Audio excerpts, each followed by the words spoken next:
So good afternoon, guys. I just want to do another video for today. This is this blue check white flight here is a little hen off what I call my Sacramento pair. Probably the best pair of pigeons I own is what she's off of.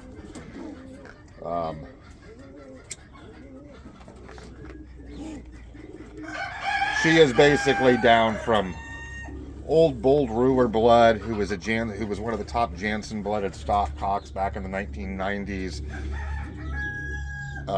Beak Shellens and Rocket blood is basically what she is.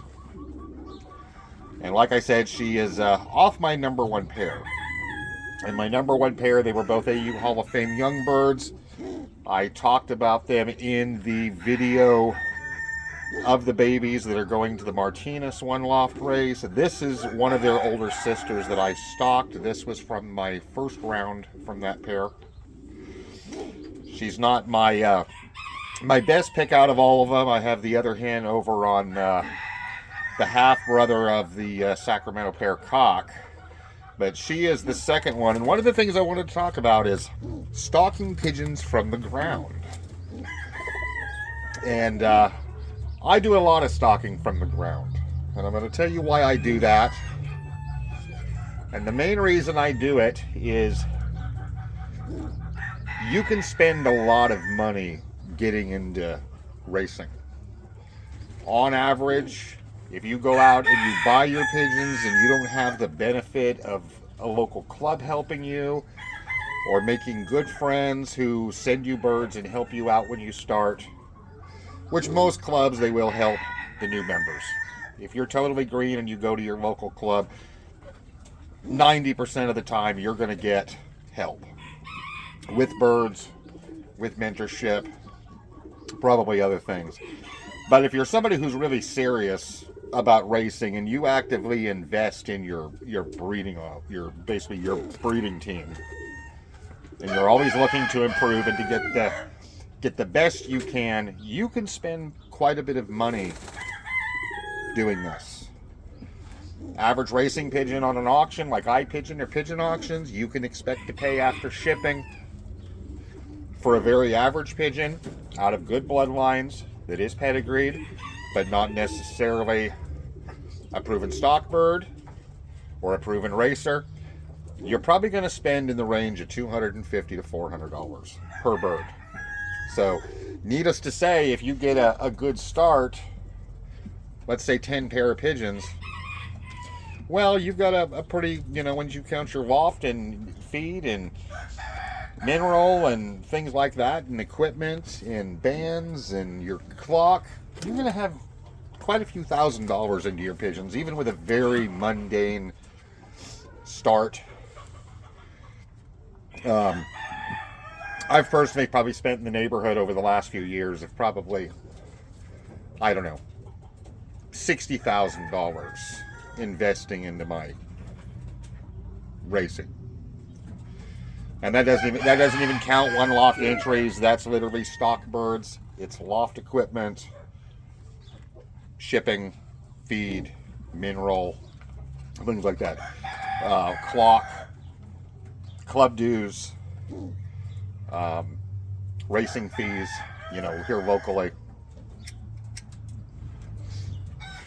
So it can be quite expensive. One of the most common mistakes I see made that people make when they start out, they go out and they buy some squeakers off of an auction. A lot of the pigeons offered on auction are young. They're only a couple months old. A lot of them are just out of the nest. And a lot of times if you get good pigeons, even from your local club, they're usually going to be young. They're usually not going to get stock birds. They're usually going to be younger pigeons, a few months old. And one of the mistakes a lot of people make, I see it time after time after time, the first thing they do is they go out and they settle that pigeon and they try to race it. Either because they think that's the way it should be done, or sometimes they feel sorry for them. I remember back in the 80s, we had a guy here in Rovers got started by the local club when we actually still had a rover club here locally, back before all the hawks.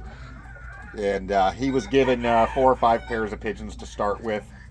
We'd had birds as a kid, and we, did our best to set him up. And about a week after he got them, hell, he turned the doors out on them, and half of them flew away.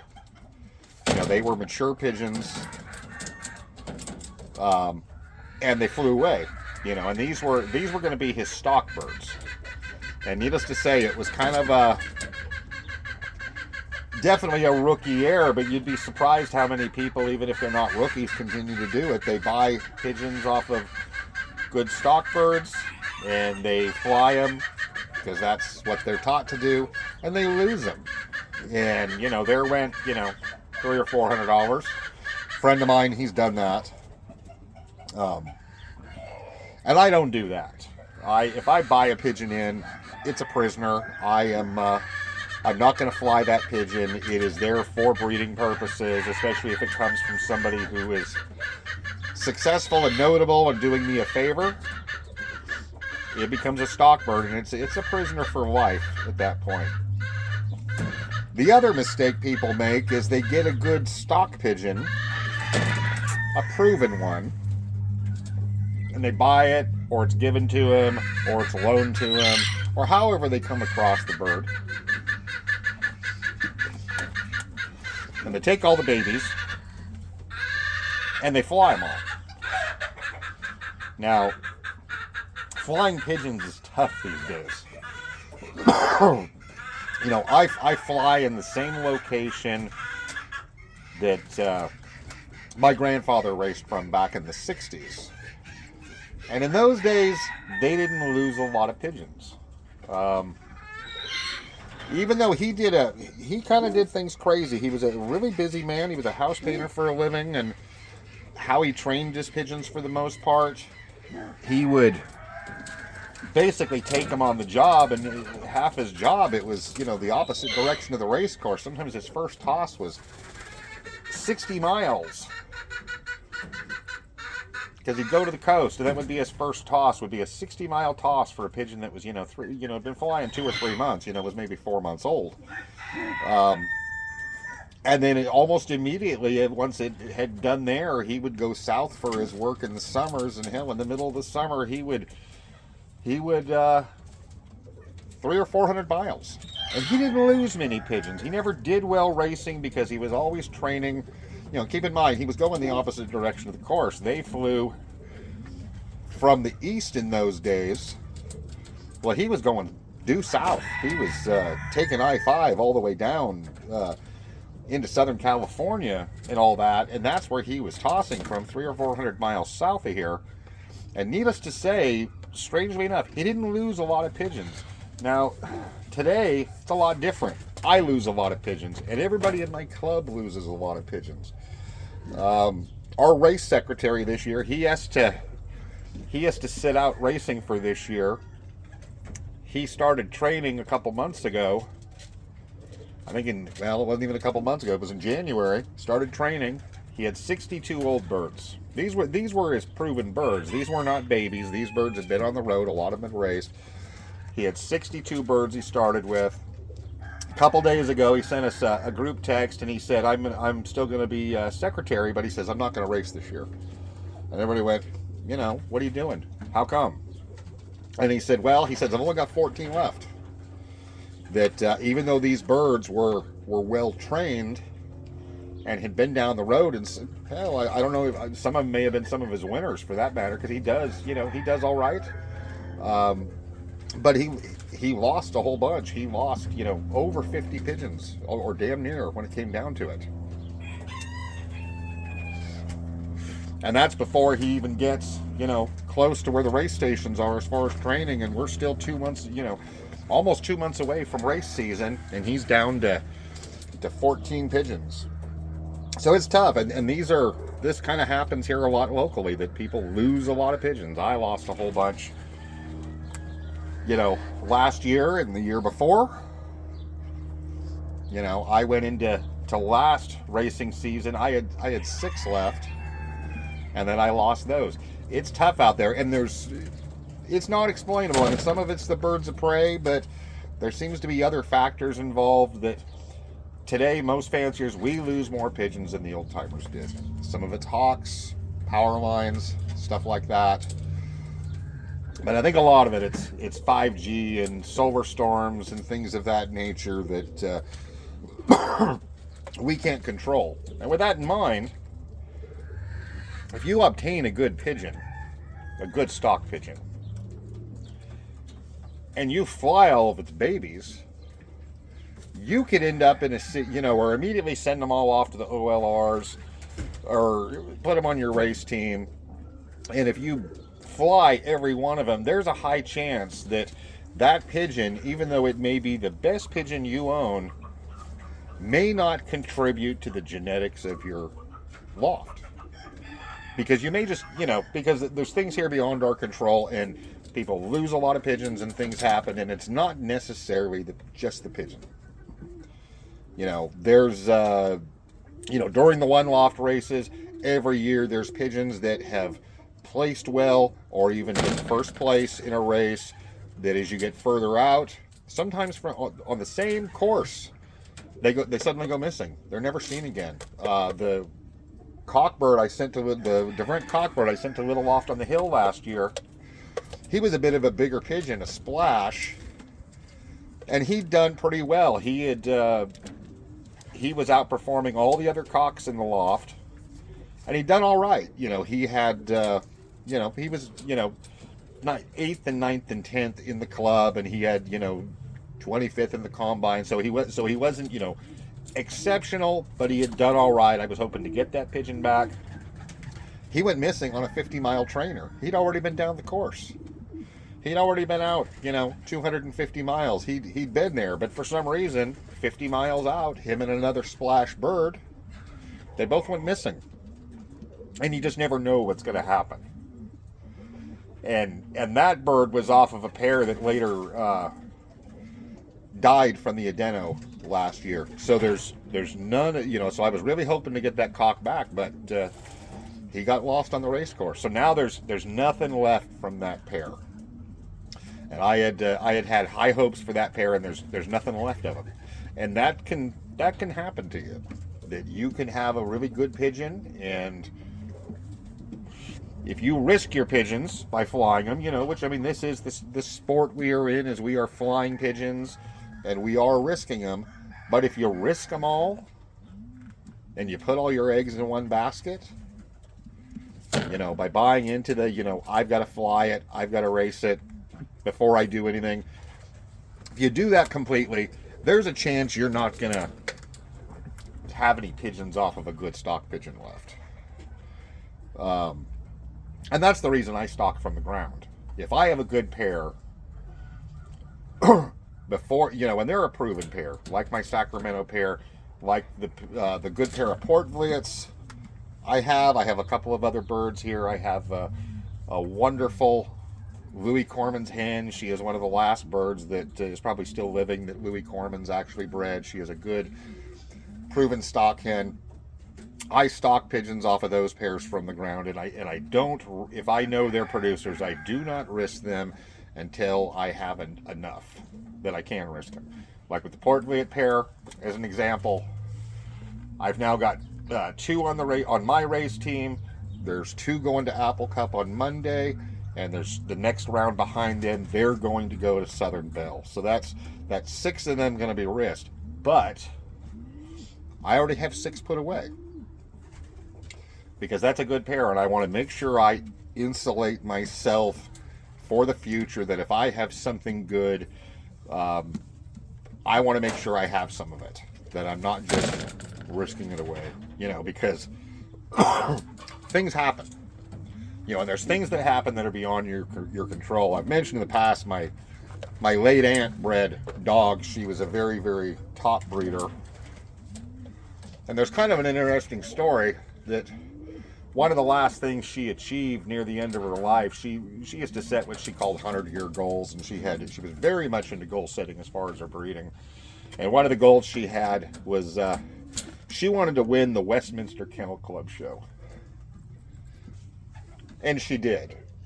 A couple of years before she died, she did win Westminster with a dog she bred.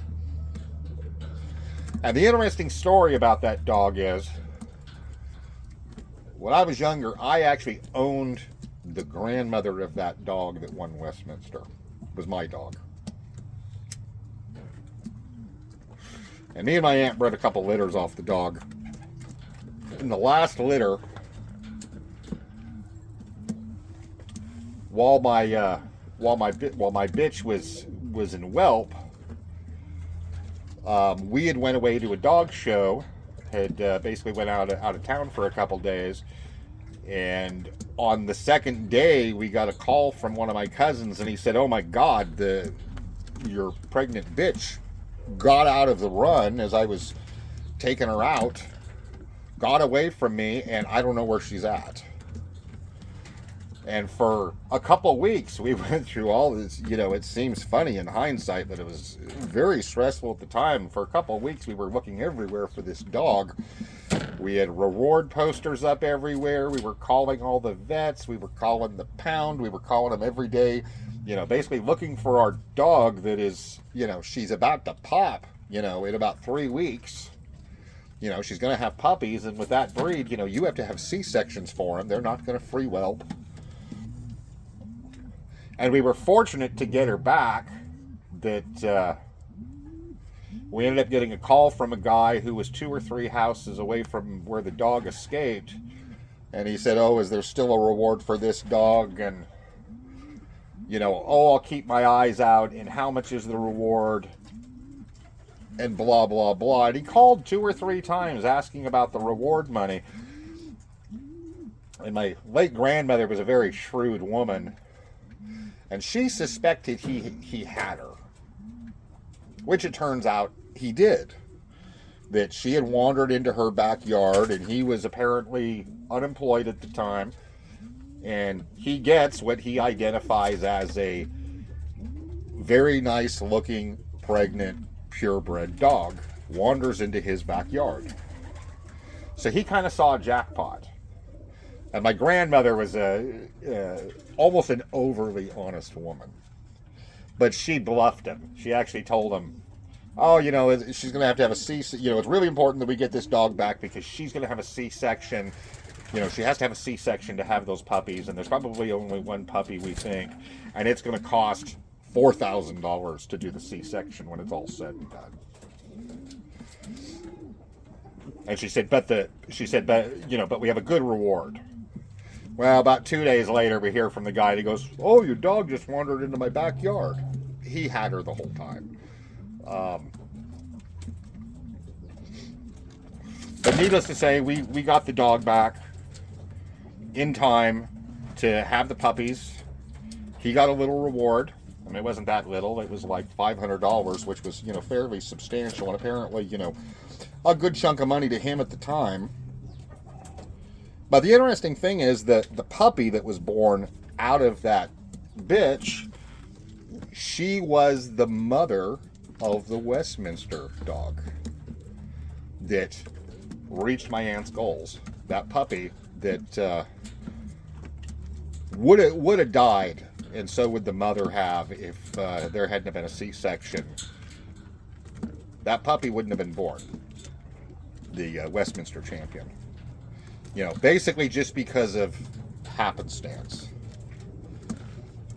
So I mean, you can call it fate or whatever, but bad luck can ruin you. Everything you might ever achieve, if you make a serious mistake and you risk something.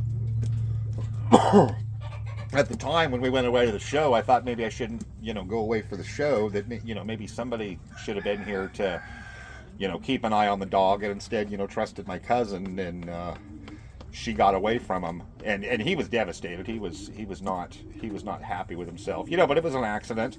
But that Westminster champion would not have existed if we hadn't got that dog back. So it's interesting if you think about that with your pigeons. If you put all your eggs in one basket and you risk all the birds you breed off of what you know is the best stuff you have. You put them all in one basket and you risk them and you lose them. You know, you may be undoing your success in the future.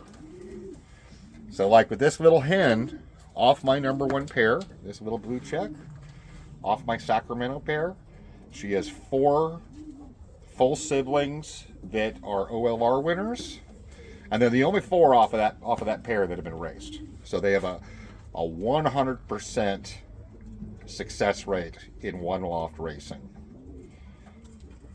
Needless to say, when I first got this pair, they're 2018 birds, I immediately produced what I could and I stocked them from the ground.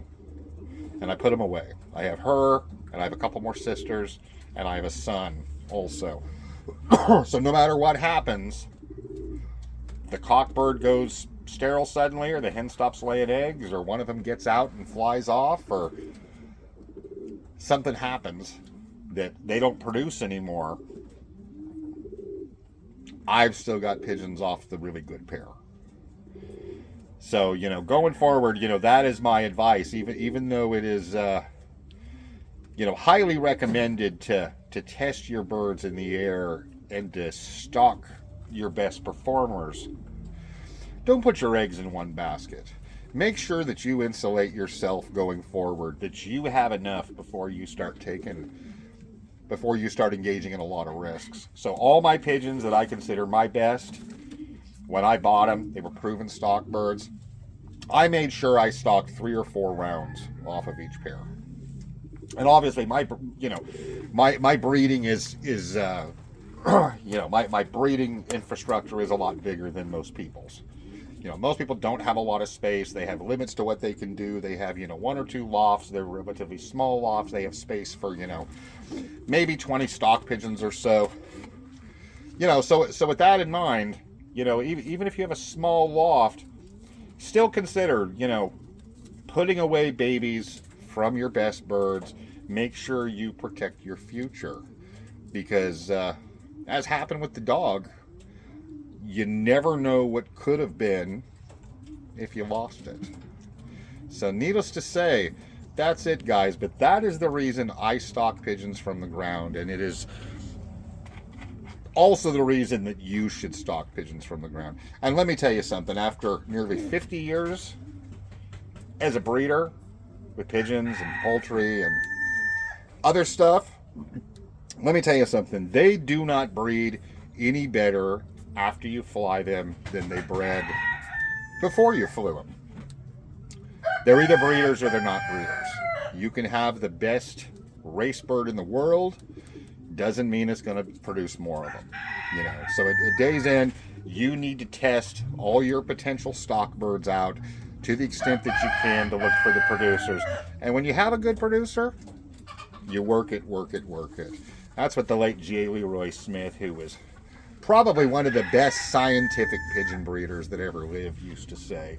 And he also bred dairy cattle back in the 30s. He was one of the first great advocates of line breeding. He said, when you have something, you work it, and you work it some more. And that's what you should do. And needless to say, if it takes stocking pigeons from the ground to do that, that is certainly the way forward. You don't necessarily need to fly them. It's always ideal if you can stock, you know, have, you know, make sure all your stock pigeons are race winners. But even if they're race winners or did well as racers or won one loft races or whatever they did, just because that happens, there is no guarantee they're going to be great stock pigeons themselves.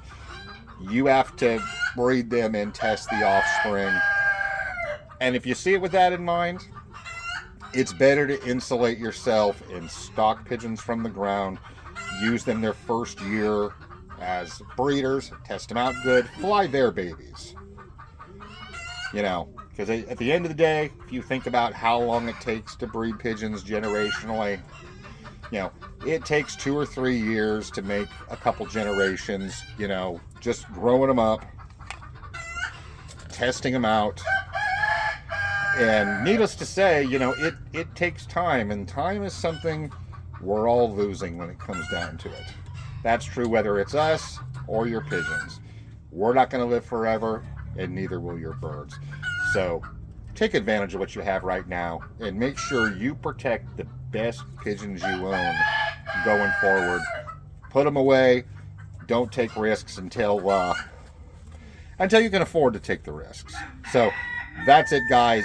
Keep them flying out there. I hope this helps somebody save a good pigeon that they own, and that they don't make a mistake and do something dumb and lose it, or risk it and, not be able to capitalize as well as they can on it. Keep them flying, guys.